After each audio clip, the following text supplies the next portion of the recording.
Good afternoon and welcome to Weeping Willow Homestead. Today is going to be slightly a different video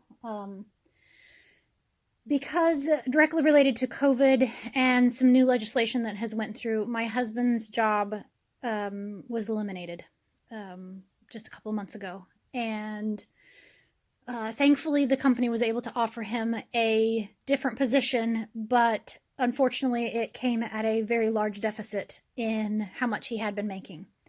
And because of that, we have chosen to find some ways to make up for that deficit by saving money in various ways, cutting some bills any way that we can. And one of the ways that we have chosen to do that is we have started visiting a food bank.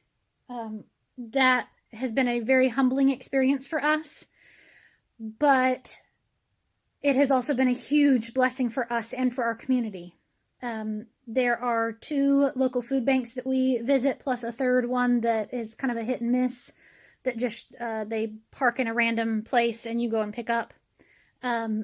So when I first started doing this, the reason I actually started doing it was because a YouTuber that I follow, Our Herd of Turtles is the name of the channel, showed food bank hauls, and it was something that I didn't see a whole lot of. So I chose to go looking for some, and you can't find them. And I think it's because most of the time it comes with the stigma of being embarrassed at buying or having to go to a food bank. So I kind of wanted to do this. We are a family of 7. I have 5 children under the age of 11. So we have a lot of mouths to feed. And while we are blessed in that we have chickens for eggs and we have a garden and all that kind of stuff, this has been a huge blessing for us. We're saving almost half of our grocery budget every month. So I have a food bank haul for you guys today. This is all from our local county food bank. And I'll go through and show you everything. One interesting thing is that we have some food allergies and food restrictions that we have. And so some of this we end up either donating back to another local food bank, anything that we can't use, or if it's a perishable item, I go ahead and feed it to our chickens. And we hem-hawed around about that, but I kind of stopped and realized that by feeding the chickens, we are saving ourselves on chicken feed, and then in return, we're getting eggs from them. So we're not getting fed directly, but we're getting fed indirectly, and it kind of works out for me. So let me show you what we got. We got 2 packs of diapers, and it also comes with a pack of wipes in each one. I would say there's probably at least 20 diapers in each one. And then they also came with a couple cute little kids books, which is so exciting. My oldest already pulled them out because she's my little bookworm. There's this little thing. I'm not sure what it is. I'm going to read up on it and see what they're for, like what you take them for, and whether it's something that we need or to donate it back. Several bags of chips, some pork rinds, crackers, that kind of thing. There are 2 of the bags of apples, 2 bags of potatoes. The lady there found out that I freeze and can, so she offered me this. There's 2 cans of mixed vegetables, a giant can of German potato salad, which I've never had before, so we may end up trying it just for the sake of trying it. 2 cans of beef stew, a thing of tomato sauce, 2 cans of soup. One is creamy chicken and dumplings, and one is baked potato with cheddar and bacon bits. We're obviously coming into not being the right season for those, but they don't expire until October, so those will go on a shelf, and my kids will probably eat those for lunch one day. We have 2 cans of peaches and a can of organic pumpkin. This is from Thrive Market, and it's obvious they donated it because it's dented, but as long as it's sealed, it's still good. 1 gallon of milk, and then there's 1 of the shelf-stable milk. A thing of Gatorade Zero, a muscle milk, and another one. I tried these. They unfortunately are artificially sweetened, and my body does not respond well to artificial sweeteners, so my husband may try them and see if he likes them, and we'll go from there. and then just a plain bottled water. 2 things of Go-Gurts, which my kids are absolutely ecstatic about. They're way higher in sugar content than I generally care for, but as a special treat every once in a while, you can freeze them so they keep for a good long time. A dozen eggs, which we have chickens, but if you've ever had farm fresh chicken eggs, you know they don't peel well when you hard boil them, so that's what I always end up doing with these. Several of these baby squeezy pouches. I have a 1-year-old, so she eats those, but then some of my older kids will also do them. I have a couple kiddos with seasonal allergies, and so the one they get powdered stinging nettle, and so we squeeze some of this in and mix it up, and he uses it like that. This is a container of strawberry puree sauce. There's no nutritional label on it, so it's obviously been for like a hotel or something like that. So I'm hoping it's unsweetened, which would be nice. There's this Greek 7-layer dip or layered dip.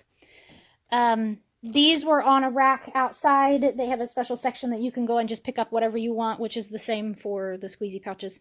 And so they had these, and it's roasted seaweed, and my kids love this stuff. I think it's gross, but they're great for getting iodine in them.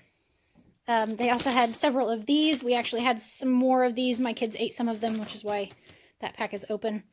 But it's organic mango and coconut, this has been one of those funny things that going to a food bank, we're actually eating several things organic and really clean food that we weren't able to afford before. So these are literally just coconut and mango organic. So those are a nice little snack. Red peeled apple slices, which my kids have already said, yes, we're eating those for lunch. There's 2 things of macaroni and cheese, and they've been frozen or like kind of half thawed. So those would work. My husband, we try to watch carbs with my husband and I. He is pre-diabetic, and then I have adrenal fatigue, which is causing me to have high blood sugars. So I can't do carbs. And this is kind of one of those where I might serve this with dinner and I'll have something else and he might have a small portion of it. This bean and cheese burrito is more than likely going to go to work with my husband. There is a Philly cheesesteak sub that will go to work with my husband. And see, it is April 13th. Yeah, April 13th. So this is past dates, but I'm not super picky about that kind of thing. So there are some things that will be out of date and some things that are fine. This ground pork is really good for egg roll in a bowl. We just had that for dinner last night. There's fully cooked uncured bacon, which is another one of those where not something that we would normally buy because it's on the expensive side. So we don't buy a whole lot of bacon in general. There's frosted flakes. That would go into the list of things that we'll donate back. We don't eat cereal. My husband very rarely eats it, so it will more than likely get donated back. But as you can see, that's why it's in there. And it doesn't expire until January of next year. So it's still good. It's either that or my mom has 10 grandkids that come over to her house for breakfast quite often. So we may end up donating it to my mom. A sausage pizza, which will be a special. We do Friday night pizza night, and normally I do a sourdough crust, but occasionally it's nice for me not to have to fix it. A boneless ham, several things of bread, and this is where we get into what might end up getting fed to the chickens. So there's some wheat hoagie roll type things. There's a multi-grain loaf, which looks delicious. There's a ready-to-bake multi-grain artisan bread. A loaf of French or Italian bread, some rustic potato, and some wide sliced pan bread. Then we have 4 packs of these ramen noodles, 2 packs of spaghetti, some random packages of crackers, a small thing of Chips Ahoy, a small thing of mini Oreos, some mint M&Ms. A lot of times this kind of junky food stuff gets sent to work with my husband. He works in a factory setting.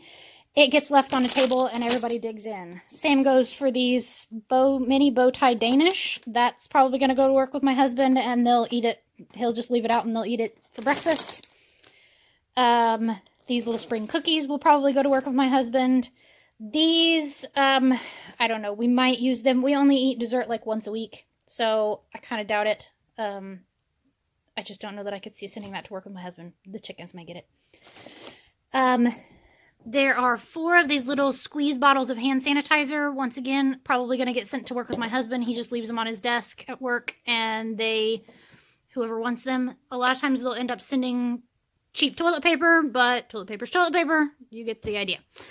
They also had an entire box. I think I counted either 13 or 14 bags of these peeled, cut baby carrots. They're kind of slimy, so you can tell that they're on their way out. It says best used by March 21st. Once again, see, there's yucky. Once again, the lady found out that I can and freeze, so she offered me the whole box, and they actually had another whole full box in the back room that they were going to bring out when I left. So this is one of those where I will wash them really well, sort them, and then either blanch them and freeze them, or I might can them. I don't know. We don't usually eat canned carrots, but it's worth a try. And once again, it would fall into the category of if we can't get them all eaten, I will steam them and feed them to chickens. And it's saving us on chicken feed, and it would probably make for some beautiful yellow yolks. So that is our entire food bank haul. I really hate that word, haul. But if you are in a position where you're not sure how you're going to feed your family, or you're thinking, okay, what else can we cut out? Or you're at the point where you're saying, we don't have any other bills that we can drop, or I'm going to have to drop taking my kid to their therapy, or taking my kid to something basic health-wise that they need. Please tap into your local food bank. They want us there. When the first time that we came to our local one and they found out that we had a larger family, they were ecstatic because they make special boxes for larger families that have more in them, because they usually get single older men, older women, or an older couple, or a husband and wife with one kid, and they don't get a whole lot of large families. And so they love when they get to give large quantities. And our local one that's just run by a church, they were actually at the point where they weren't getting enough people in, and they were going to start losing funding. They were going to start losing grants. So this is one of those where you're blessing them at the same time that they're blessing you. And it has just been such a humbling experience and such a blessing to us on feeding our family and being able to make this work. So thank you for visiting us. Thank you for watching this, and God bless. Okay, so a quick update after getting into these carrots and starting to open bags to wash them and see how much of them were salvageable. They're all slimy, and some of them are like mushy. So I ended up with a 5-gallon bucket worth. I am just immediately going to take all of these out and throw them in our compost pile. And our chickens currently have access to the compost pile. We have 80 chickens close to. So they will eat some of them and turn it into eggs, which will taste much more delicious than that. And the rest of it's going to get turned into compost, which goes onto the garden and feeds us later. So nothing wasted. We don't throw any of this food away. There's some things that we donate, some that we feed to chickens, some that my husband takes to work. And the guys at work absolutely love getting cookies and the junk that we can't eat. So, yeah, quick update.